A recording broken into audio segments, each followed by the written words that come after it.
আমার আব্বারে চিনব না, নেতা তার কর্মীরে চিনবে না, কর্মী নেতারে চিনবে না, ঠিক কি না? পীর সাহেব মুরিদরে চিনবে না, মুরিদ পীর সাহেবরে চিনবে না, স্বামী তার স্ত্রীরে চিনবে না, স্ত্রী তার স্বামীরে চিনবে না। নবী থেকে শুরু করে, ওলি থেকে শুরু করে, শহীদ থেকে শুরু করে সবার মুখে একটাই জিকির, ইয়া নাফসি ইয়া নাফসি ইয়া নাফসি। আকাশের সূর্যটা যেদিন মাথার কাছে চলে আসবে, জমিনটা তামার জমিন হয়ে যাবে, সূর্যের তাপে মাথার মগজগুলো ভাতের মাড়ের মতো গলে গলে নাকের ছিদ্র কানের ছিদ্র দিয়ে টপ টপ করে বেয়ে বেয়ে নিচে পড়বে। ওই কঠিন দিনে কেউ কাউরে চিনবে না। বিষ্ণু বললেন, ওই দোয়াটা আমি দুনিয়ায় করি নাই, আমি বদরের যুদ্ধে মার খেয়েছি, উহুদের যুদ্ধে দাঁত ভেঙেছি, আমি না খেয়ে পেটে পাথর বেঁধেছি। আমি যদি ওই দিন দোয়া করতাম, আল্লাহ দোয়া কবুল করে নিত, জান্নাতি খাবার দিয়ে দিত, আমার মায়ের খাওয়া লাগতো না, তায়েফে আমার রক্ত ঝরতো না, দোয়া করলেই কবুল। কিন্তু ওই দোয়াটা আমি দুনিয়ায় করি নাই, ওই দোয়াটা আমার জন্য, আপনার জন্য, আমাদের জন্য বিশ্বনবী জমা রেখে দিয়েছে। এজন্য বিশ্বনবীর চিন্তা আর আমাদের চিন্তা এক চিন্তা না, বিশ্বনবীর পুরা উম্মতের চিন্তা। কিয়ামত পর্যন্ত যত মানুষ আসবে সবাই আমার উম্মত, না জানি তাদের নসিবে কি হয়ে যায়। এই চিন্তার বোঝা বিশ্বনবীকে কাবু করে ফেলেছিল। আল্লাহ বললেন, নবী নো টেনশন, কোনো টেনশন নাই, আপনার এই চিন্তার বোঝাকে আপনার পিঠ থেকে আমি আল্লাহ নিজ দায়িত্বে সরিয়ে নিলাম। এজন্য আল্লাহ বললেন, আলাম নাশরাহ লাকা সাদরাকা ওয়া ওয়াদা'না আনকা বিসরাক আল্লাযী আনকাদা যাহরাক। যেই চিন্তার বোঝা আপনাকে কষ্ট দেয়, যেই চিন্তার বোঝা আপনারে পেরেশান করে তোলে, আপনার পিঠ থেকে ওই চিন্তার বোঝা নবী আমি সরিয়ে নিলাম। কি দিয়ে সরিয়ে নিল? কোরআনের আলো দিয়ে। আওয়াজ করে বলতে হবে, কি দিয়ে? বিশ্বনবী মক্কায় দেখতেন মূর্তির পূজা হয়, আল্লাহর ঘরের ভিতরে 360টা মূর্তির পূজা।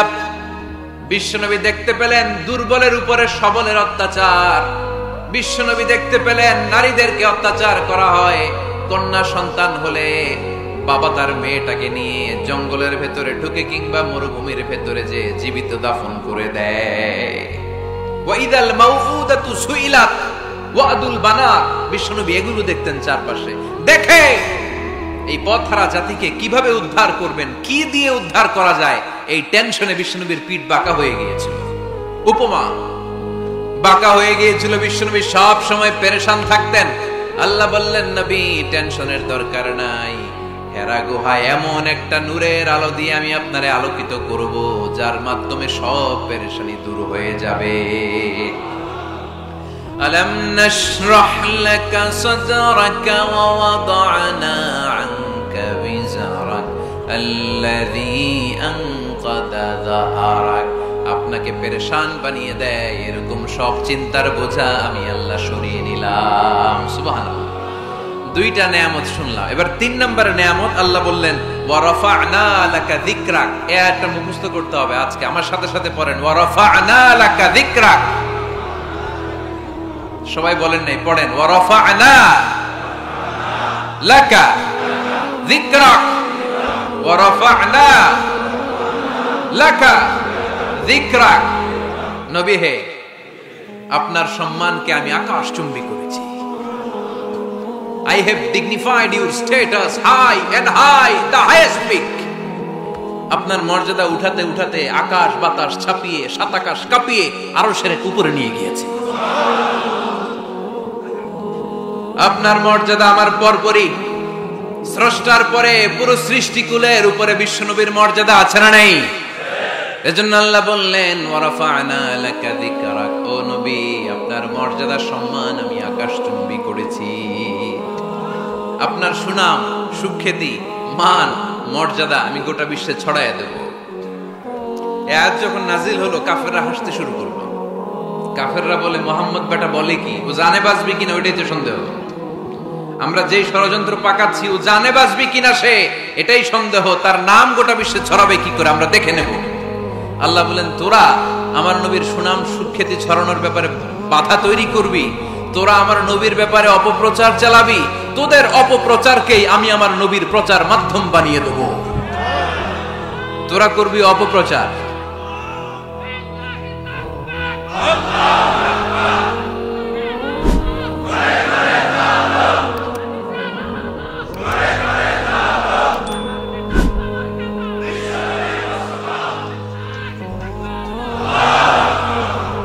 তোদের অপপ্রচারকে আমি আমার নবীর জন্য প্রচার মাধ্যম বানিয়ে দেব।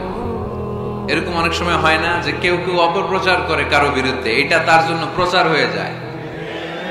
কেউ অপপ্রচার চালায়, আল্লাহর মেহেরবানিতে ওইটা তার পাবলিসিটি হয়ে যায়। তার আলাদা করে প্রচার বিভাগের টিম তৈরি করা লাগে না, তার বিরোধীরাই তার প্রচার বিভাগের কাজে নেমে পড়ে।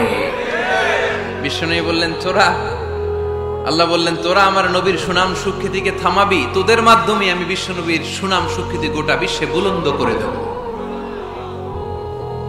আবু জাহেল ঘোষণা দিল, খবরদার, হজের মৌসুম, হাজী সাহেবরা গোটা বিশ্ব থেকে আসবে, আমার দলের কর্মীরা তোরা যেটা করবি সেটা হচ্ছে হাজীদের কাছে যে বলবি মক্কায় নতুন এক পাগল আসছে, নতুন এক জাদুকর আসছে, নাম মুহাম্মদ। নাউজুবিল্লাহ পড়বেন না?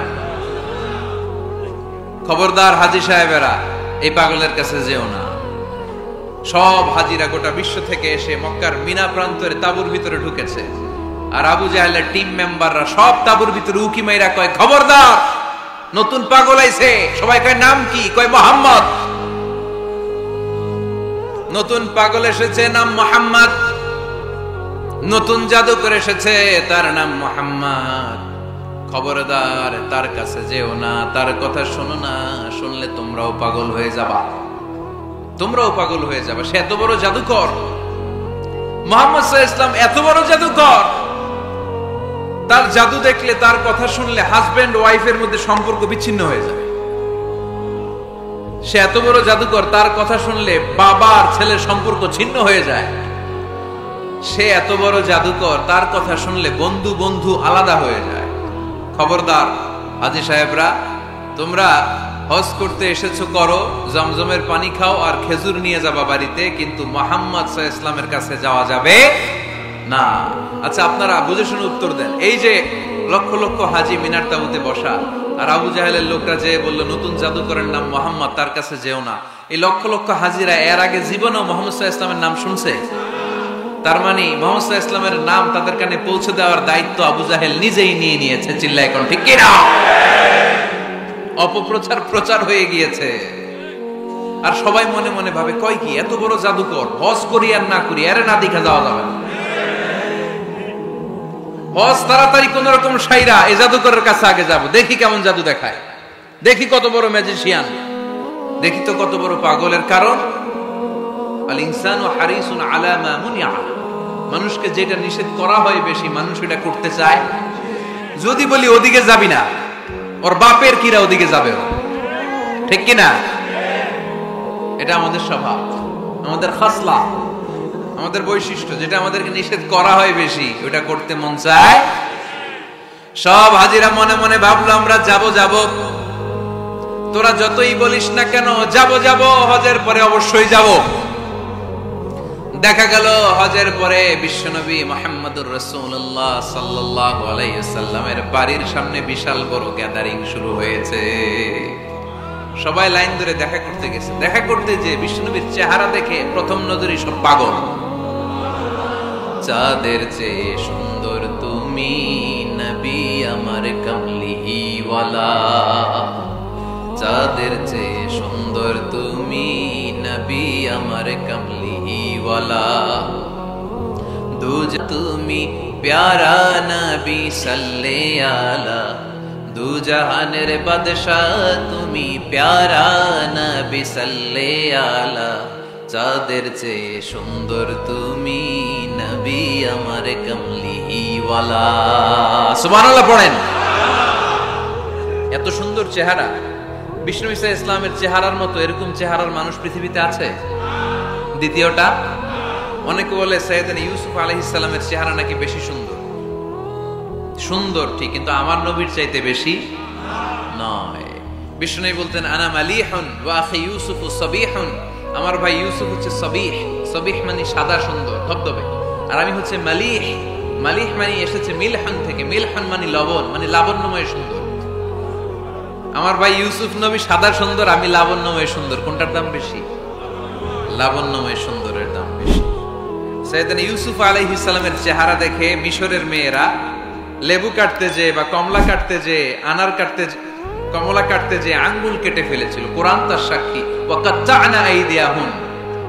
আম্মাজান আয়েশা রাদিয়াল্লাহু তাআলা আনহা যখন এই ঘটনা শুনেছেন, তিনি মিশরের মেয়েদেরকে ডাক দিয়ে বলেছেন, ও মিশরের মেয়েরা, তোমরা ইউসুফ নবীর সৌন্দর্য দেখে লেবু কাটতে যে আঙ্গুল কেটেছো, আমার স্বামী পেয়ারা নবী মুহাম্মদ রাসূলুল্লাহর চেহারা যদি তোমরা দেখতা, তাহলে লেবু কাটতে যে আঙ্গুল নয়, কলিজাটা কেটে টুকরা টুকরা করে দিতা। আবার আম্মা জান আয়েশা বলতো, লাকুম শামসুন ওয়া লানা শামসুন, তোমাদের জন্য একটা সূর্য আছে, কিন্তু আমি আয়েশার জন্য আলাদা একটা সূর্য আছে। তোমাদের সূর্যটা প্রতিদিন সকালবেলা পূর্ব আকাশে উদিত হয়ে গোটা দুনিয়াটারে আলোকিত করে দেয়, আর আমার সূর্যটার নাম হলো মুহাম্মদ সাল্লাল্লাহু আলাইহি ওয়াসাল্লাম। মসজিদে নববীতে এশার নামাজের পরে আমার সূর্যটা আমার ঘরে উদিত হয়। তোমাদের সূর্য সকালবেলা পূর্ব আকাশে উঠে গোটা দুনিয়াটারে আলোকিত করে, আমার সূর্য মুহাম্মদ এশার নামাজের পরে আমার ঘরের ভেতরে যখন উকি দেয়, আমার পুরো ঘরটারে আলোকিত করে দেয় কে?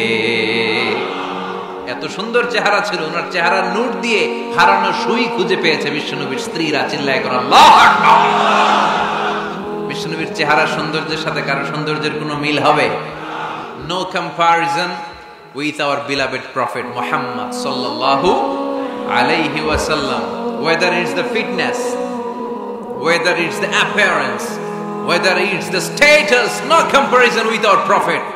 এটা ফিটনেসের দিক থেকে হোক, এটা চেহারার সৌন্দর্যের দিক থেকে হোক, এটা কণ্ঠস্বরের ঝংকারের দিক থেকে হোক, সম্মান আর মর্যাদার দিক থেকে হোক, আমার নবীর সম্মানের ধারে কাছেও সম্মান পৃথিবীর কারো হতে পারে না। চিল্লায় বলেন ঠিক কি না? এজন্য আল্লাহ বললেন, ওয়া রাফা'না লাকা যিকরাক, নবী আপনার সম্মান বাড়াতে বাড়াতে আমি আকাশচুম্বী করেছি। লোকজন সব যে বিশ্বনবীর দরবারে লাইন ধরেছে, হাজিরা সব বিশ্বনবীর কাছে, যে চেহারা দেখেই কুপকার, বাকি জিনিস তো পরে।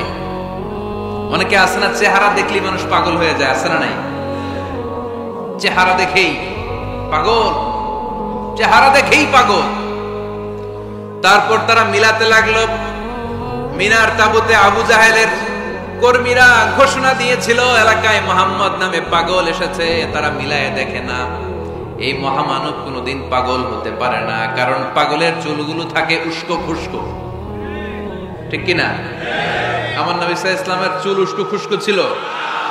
কত সুন্দর চুল আঁচড়ে রাখতেন, জাইতুনের তেল দিতেন, আতর ঢেলে মাথার শীতের মধ্যে ঢেলে দিতেন, কপাল বেয়ে বেয়ে পড়তো, আর যেখানে সেজদা দিতেন সেজদার জায়গা আতরের ঘ্রাণে আমোদ হয়ে যেত। হাতের তালুতে পারফিউম মাখতেন, আর মানুষের সাথে মুসাফা করলে যার সাথে মুসাফা তার হাতের সাথে নবীর ব্যবহৃত পারফিউমের ঘ্রাণ ছুটে যেত।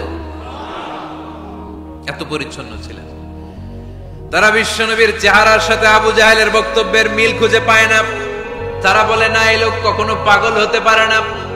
পাগলের চুল থাকে উস্কো খুস্কো, জামা থাকে ছিঁড়া ফাড়া, গায়ের মধ্যে থাকে ময়লা।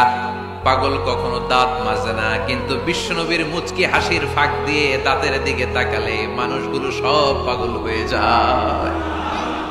স্মাইল দিতেন বিশ্বনবী, স্মাইল, মুচকি হাসি, তাবাসসুম। বিশ্বনবীর মুচকি হাসি দেখলে মানুষ পাগল হয়ে যেত, পাগল পাড়া হয়ে যেত। তারা বলে, না না, এই মহামানব তো কখনো পাগল হতে পারে না।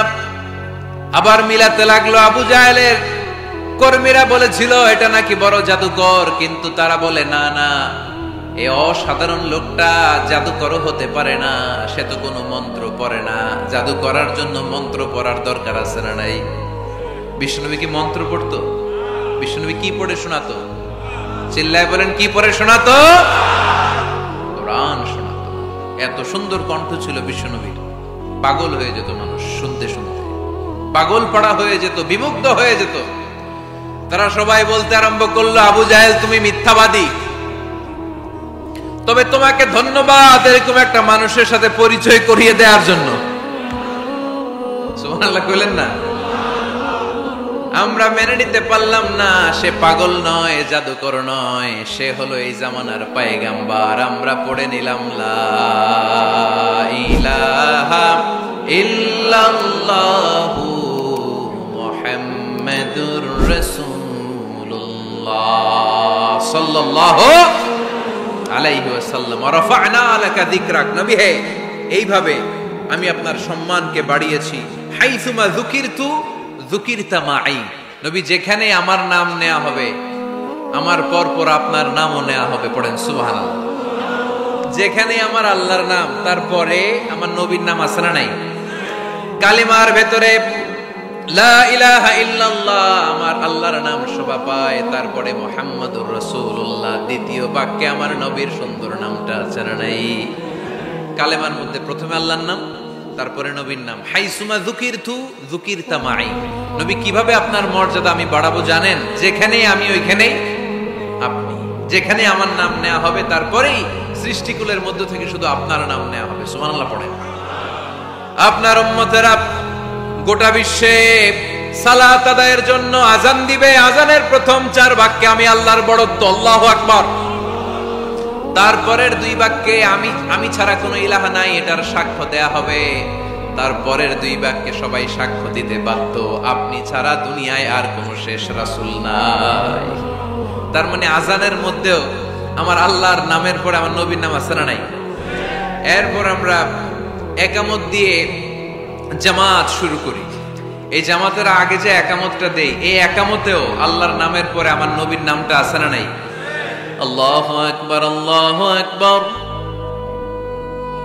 আশহাদু আন লা ইলাহা ইল্লাল্লাহ, আশহাদু আন্না মুহাম্মাদার রাসূলুল্লাহ সাল্লাল্লাহু। তার মানে আজানে আমার নামের পরে আপনার নাম, একামতে আমার নামের পরে আপনার নাম। নামাজের শেষে যখন আমরা শেষ বৈঠকে বসি সেখানে বিশ্বনবীর উপর দুরূদ আছে না নাই? তার মানে সব জায়গায় বিশ্বনবীর নাম নেয়াকে আবশ্যক করে দিয়েছে কে? নবী হে। এই গোটা বিশ্বের ভেতরে সূর্য উঠবে, সূর্য ডুববে, শীত যে গ্রীষ্ম আসবে, দিন যে রাত আসবে, এক মুহূর্তের জন্য আপনার নামের আলোচনা থামবে না। চিল্লায় বলো ঠিক কি না? রাফা'না লাকা যিকরাক, I have dignified your status very high, very high, অনেক উপরে নিয়েছি। আকাশ বাতাস ছাপিয়ে, সাত আকাশ কাঁপিয়ে আরশ পর্যন্ত আমি আপনার মর্যাদাকে বুলন্দ করেছি। এই পৃথিবীতে যত আসমানি কিতাব এসেছিল সবগুলো আসমানি কিতাবে বিশ্বনবীর নাম উল্লেখ করেছে কে? তার মানে তাওরাতের ভিতরে বিশ্বনবীর নাম আছে না নাই? ইনজিলে, জাবুর, সুহুফে ইব্রাহিম, সুহুফে মূসা আল্লাযী ইয়াজিদুনাহু মাকতুবান ইনদাহুম ফিত তাওরাতি ওয়াল ইনজিল। ইহুদিরা খ্রিস্টানরা বিশ্বনবীর মানতে চাইতো না। তারা বলতো মুহাম্মদ তোমার নাম তো আমাদের কিতাবে নাই। বিশ্বনবী বললেন পড়ো। তারা পড়তে পড়তে বিশ্বনবীর জায়গাটা লুকিয়ে রাখতো। যেখানে বিশ্বনবীর নাম ওরা এভাবে ধরে রাখতো। বিষ্ণু সাল্লাল্লাহু আলাইহি ওয়াসাল্লাম এক সাহাবাকে বললেন আমি তো ওদের ভাষা বুঝি না, তুমি ওদের ভাষা বুঝে দেখো কোন জায়গায় চোরামিটা করো। প্রতিটা কিতাবের প্রতিটা পাতায় পাতায় বিষ্ণুনবীর নাম আছে না নাই? সাইয়েদনা আদম আলাইহিস সালাম থেকে শুরু করে ঈসা আলাইহিস সালাম পর্যন্ত যত নবী এসেছে সব নবী সুসংবাদ দিয়েছে যে একজন নবী আসবে, যেই নবী আসার মধ্য দিয়ে এই আম্বিয়া আলাইহিমুস সালাম পৃথিবীতে আসার যে ধারাবাহিকতা, এই সিলসিলা, এই চেইনকে আল্লাহ তাআলা কাট অফ করে দিবে।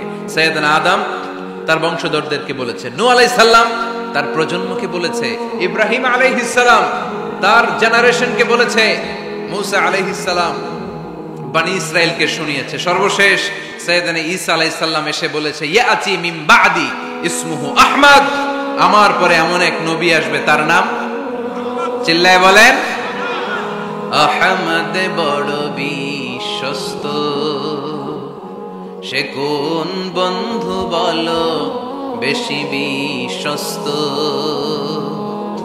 সে কোন বন্ধু বলো বেশি বিশ্বস্ত, কার কাছে মন খুলে দেয়া যায়, কার কাছে প্রাণ খুলে বলা যায়, হওয়া যায় অতি আশ্বস্ত, তার নাম আহমদ বড় বিশ্বস্ত। সুবহানাল্লাহ পড়েন। ইয়াতি মিন বাদি ইসমুহু আহমদ, আমার পরে এমন এক নবী আসবে তার নাম হবে আহমদ। এই নবীর পরে আর কোন নবী আছে? চিল্লায় বলেন লা নবিয়্যা বা'দি ওয়ালা রাসূলা, আমার পরে কোনো নবীও নাই, আমার পরে কোনো রাসূলও নাই। তবে আমার পরে যদি নবী হওয়ার যোগ্যতা কারো থাকে, আমার ওমরে ফারুক নবী হওয়ার যোগ্যতা রাখে। কোন নবী নাই, খাতামুন নবিয়্যিন, আমার পরে কোনো নবী নাই। তার মানে বিশ্ব নবীর জীবনে 3 নম্বর নিয়ামত হলো রাফা'না লাকা যিকরাক, মর্যাদা আমি বাড়াতে বাড়াতে বাড়াতে বাড়াতে নবী অনেক উপরে নিয়েছি। আবার আল্লাহ আমাদেরকে ডেকে বললেন, ও ইমানদার বান্দারা শোনো, আমি স্বয়ং আল্লাহ তাআলা আমার ফেরেশতা বাহিনী নিয়ে এই নবীর উপরে স্বয়ং আমি দুরূদ পড়ি। ইন্নাল্লাহা ওয়া মালাইকাতাহু ইউসাল্লুনা আলান নবী ইয়া আইয়ুহাল্লাযীনা আমানু সাল্লু আলাইহি ওয়া সাল্লিমু তাসলিমা। পড়েন আল্লাহুম্মা সাল্লি আলা মুহাম্মদ ওয়া আলা আলি মুহাম্মদ কামা সাল্লাইতা আলা ইব্রাহিম ওয়া আলা আলি ইব্রাহিম ইন্নাকা হামিদুম মাজিদ। আল্লাহুম্মা বারিক আলা মুহাম্মদ ওয়া আলা আলি মুহাম্মদ কামা বারাকতা আলা ইব্রাহিম وعلى آل إبراهيم إنك حميد مجيد। চিৎকার করে পড়েন সুবহানাল্লাহ। এমন নবী যে নবীর উপর আল্লাহ নিজেই দুরূদ পড়ে, ফেরেশতারা পড়ে, এজন্য আমাদের উপর আর দরকার আছে না নাই? আবার আল্লাহ বললেন, নবী আপনি এমন নবী যেই নবীকে আমি হাউজে কাউসার দিয়েছি, লক্ষ লক্ষ নবীদের কাউরে কিয়ামতের দিন আমি হাউজে কাউসারের মালিক বানাবো না, শুধুমাত্র কেবলমাত্র একমাত্র আপনি ছাড়া। ইন্না আ'তাইনাকাল কাউসার ফাসাল্লি লিরাব্বিকা ওয়ানহার ইন্না শানিআকা হুয়াল আবতার। সুবহানাল্লাহ পড়েন। এই হাউজে কাউসারের পানি খেতে চান, পান করতে চান? বিশ্বনবী না দিলে খাইতে পারবো আমরা? হাউজে কাউসার পান করতে চান কারা? হাত তুলে দেখা।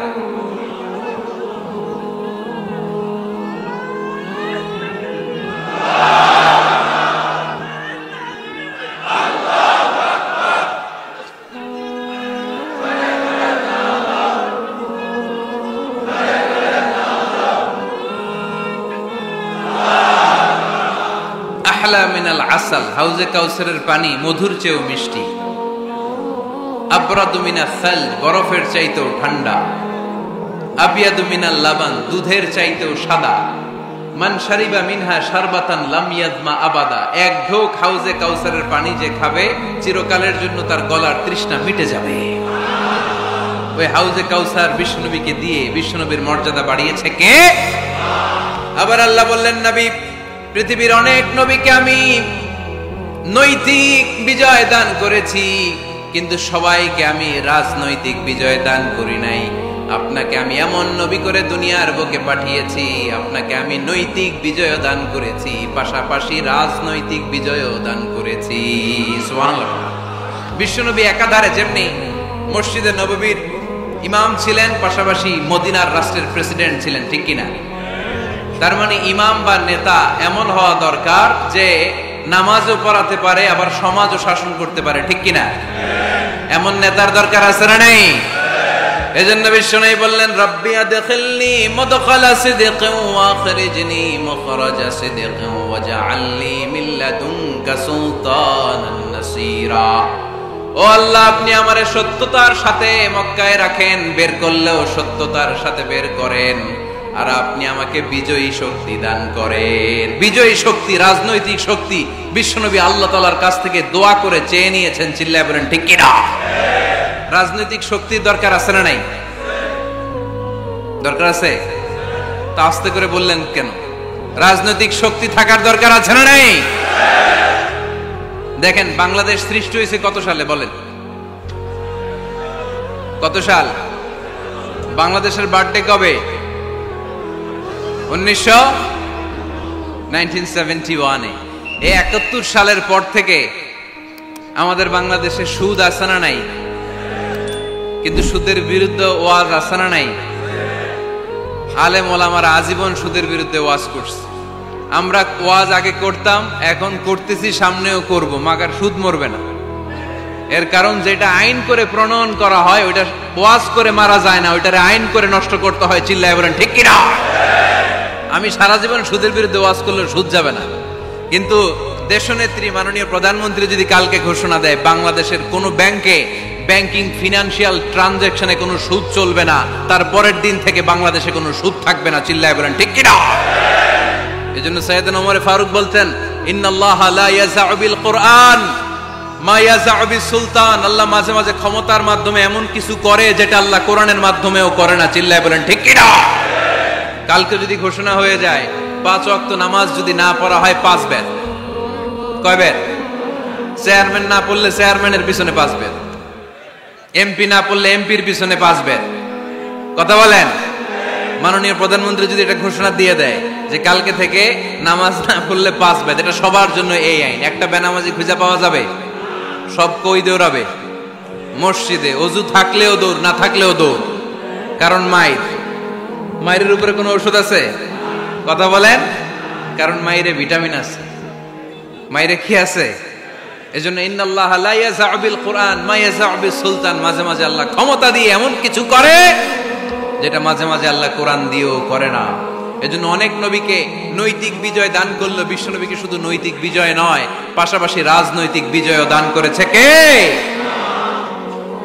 তিনটা নিয়ামতের ঘোষণা দিয়ে আল্লাহ বললেন, আলাম নাশরাহ লাকা সাদরাকা ওয়া ওয়াদা'না আনকা বিজরাক আল্লাযী আনকাযা যাহরাক ওয়া রাফা'না লাকা যিকরাক। পড়েন সুবহানাল্লাহ। নবী হে, আপনার মর্যাদা আমি অনেক বাড়িয়েছি। আপনার কথা শুধু মুসলমানেরাই বলে না, হিন্দুরাও বলে। আছে না নাই? গতকাল এক হিন্দু ভাই আমার হাতে হাত রেখে শাহাদা বাক্য পাঠ করে গাজীপুরে মুসলমান হয়ে গেছে। বিশ্বনবীর কথাগুলো যখন তারা শোনে, তারা নিজেদেরকে ধরে রাখতে পারে না। আপনারা মহাত্মা গান্ধীর নাম শুনেছেন?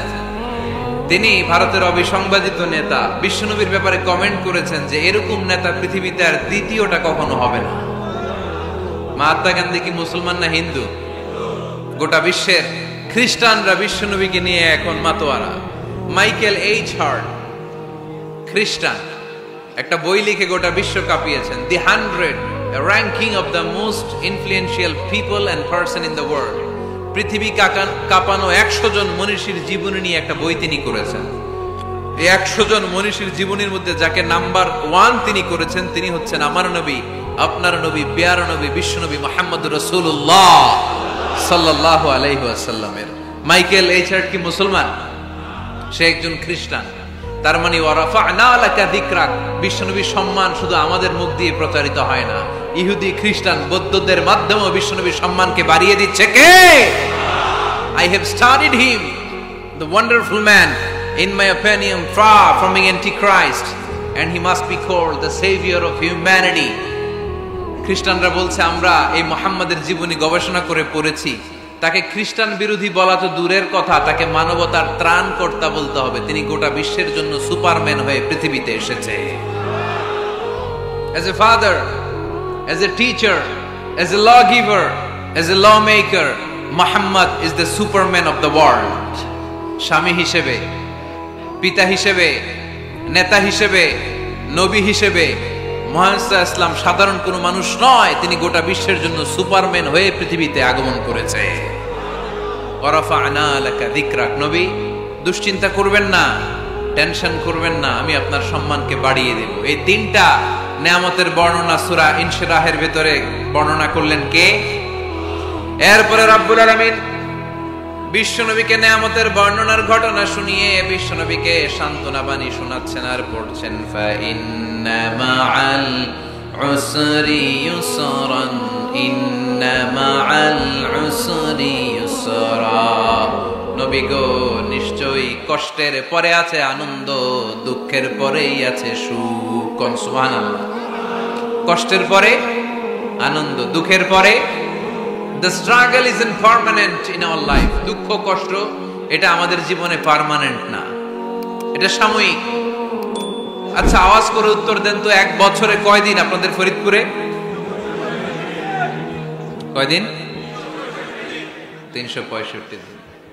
গত 365 দিনে না খেয়েছিলেন কয়দিন? 20 দিন, 30 দিন। তার মানে অল্প কিছুদিন না খেয়েছিলাম, সারা বছরই খেয়েছিলাম, ঠিক কিনা? আচ্ছা, তো 365 দিনে অসুস্থ ছিলেন কয়দিন? 4-5 দিন, কিংবা 20 দিন, কিংবা 1 মাস, কিংবা 56 দিন, কিংবা 65 দিন। তার মানে বাকি 300 দিন আরামে ছিলাম কি ছিলাম না?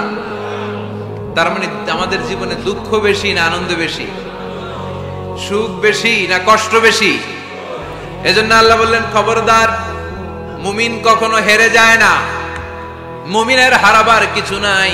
মুমিনের জীবনে যদি আনন্দ আসে, মুমিন শুকরিয়া করে, শুকরিয়া করলে সওয়াব আছে না নাই?